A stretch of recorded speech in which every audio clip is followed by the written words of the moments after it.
Welcome to another Genekey.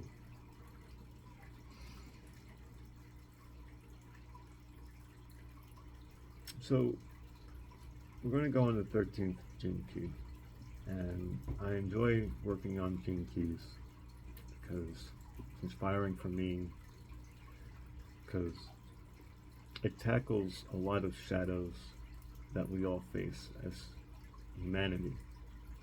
We wrestle with these shadows throughout our day, our life, in many different ways. And the Genekeys references other sources that kind of have tackled that a long time ago, like the Book of I Ching, and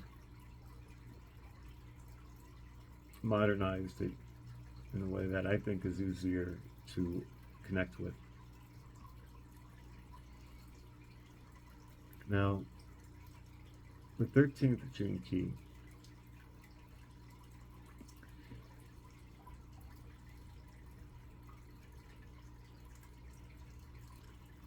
is the city of empathy. The gift is discernment, and the shadow is discord. Now, I want to read a little bit, and I might do this for future Genekeys as well, is read verbatim of the repressive and reactive nature of the shadow. Because we want to move beyond being stuck in the loops and the patterns of our shadow. And when we can integrate our shadow, we gain a gift that we can bring to others and ourselves. It improves our life and the life of others. And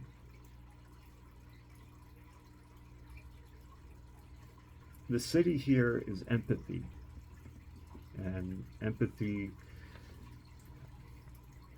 is to feel another person with the removal of our self. And this was a big lesson for me because I always thought I was very empathetic. And this has brought me to be more aware that I have been sympathetic. And the major difference here is that I can see or feel how and what the other person may be going through from the standpoint of myself, from the angle and such with me involved. But true empathy is to be able to remove any aspect of ourself from the context of the other person's world, because we're not really the variable in that person's world. And so that changes the equation. To really connect and feel somebody else is to be able to understand their world for what it contains in the context of what that it's in. As long as I have myself of any kind in the equation, it's sympathy. I can sympathize. I can imagine what that person's going through.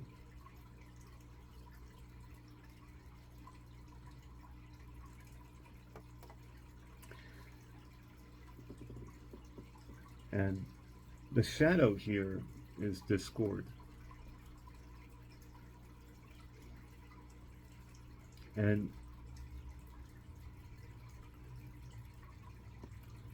we can find ourselves either being sympathetic to another person or disregarding the other person's position altogether from the standpoint that we have. To be very narrow-minded in that way. Just think the person's just wrong. So I'd like to go into and dive a little bit into this Genekey and elaborate a little bit more on the matter. and what this gene key is about, and how we can move from the shadow closer to the Siddhi and be in our gift.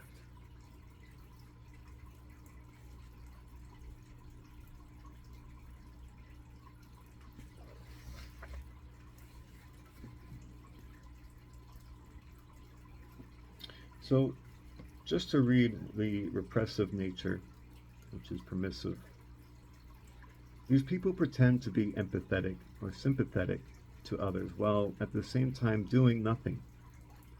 The repressive side of the shadow may make a show of listening to everyone, but it soon becomes apparent that they have no real backbone. These people are permissive in the sense that they let others walk all over them without learning anything. They will agree with you no matter what you say. The mistake hearing for listening, and doing so they cut themselves off emotionally from others and from their environment. This is one of the deepest forms of emotional repression that does not want to take in the pain-pleasure cycle at any level. So it sacrifices both extremes and settles for a false sense of safety.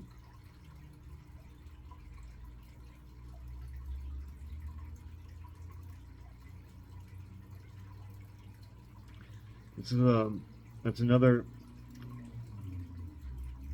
point that I like here, is the difference between hearing and listening. To hear what a person's saying and to really listen.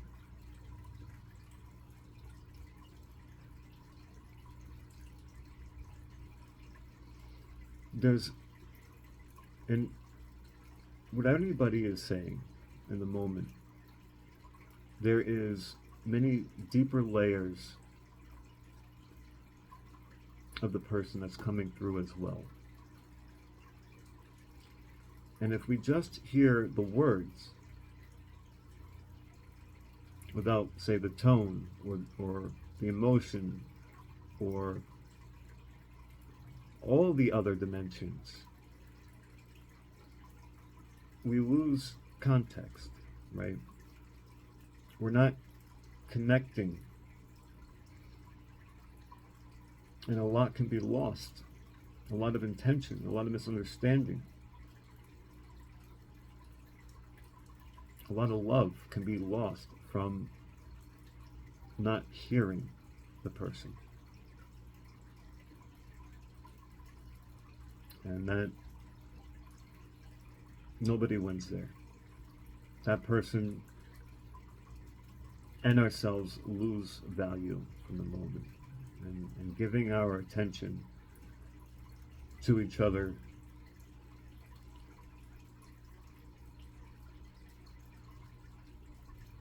when we engage one another is to listen to all aspects, to be able to hold space for another person and all of who they are. Helps grow us and them. I like to go into the reactive nature. The fellowship of man. Discernment emerges as our emotional nature comes more and more into awareness. As we realize how deeply in the thrall of desire we are, we begin to understand the whole of humanity as well. Out of this incredible swelling of awareness arises the 13th gift of discernment. Discernment begins at an individual level as we come to see how deeply our views of others is connected to our feelings. Only when personal feelings are witnessed and examined can we begin to see things in a more objective manner. Over time, our personal agendas become more lucid, and we reclaim the ability to listen to others and the world from a broader perspective.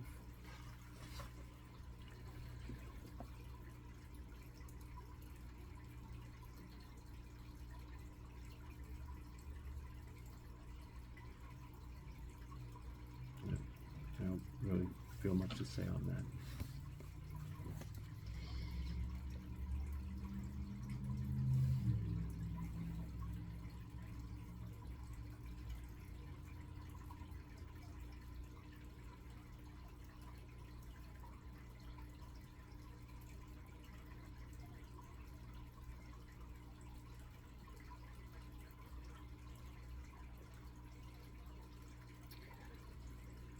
The dilemma here, I think, is pessimism versus optimism.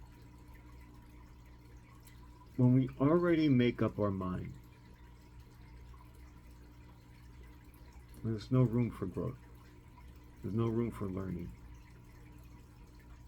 But when we stay optimistic, there's an openness for more. Something else we didn't imagine. Something else that can contribute to the equation.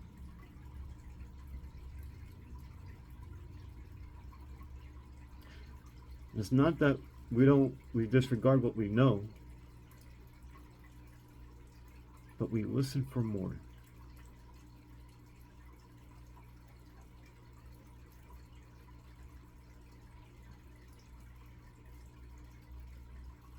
And as we move, and as we practice that, we move more into empathy. We can hold a greater amount of space for ourselves and others, and we can feel more as a whole. To feel the whole picture, right? Not just our own piece of the puzzle.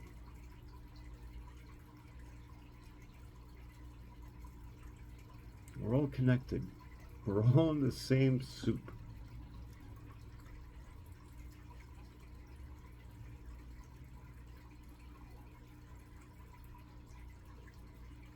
Okay. I think that's